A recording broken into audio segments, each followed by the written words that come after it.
Hello and welcome to quick tip number 7, should I say. Music as a language, learn how to speak it. Music theory. This is about music theory. Now, one of the things that I found, or one of the secrets really to helping you to develop your voice and to kind of really, especially around harmonies, is music theory. It really is good to understand at least the rudiments of music, just the basic elements of music. What is a chord, the scales, the different types of scales, the chromatic scales, the pentatonic scales, the blues scales. Just understanding these rudiments, just these elements will help you so much with when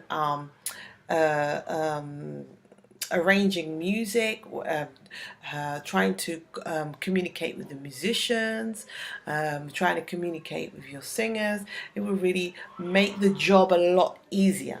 I know for me, I've got good musicians around me where I can just go diddly did did did did or something, and they'll play it straight away.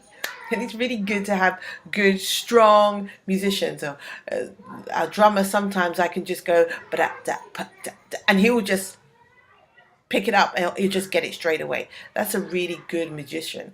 But not all musicians are like that, and you need to be able to communicate with them. You need to be able to say it's a 4/4 beat or a 3/4 beat, or it's or even at least be able to understand that if someone said that to you.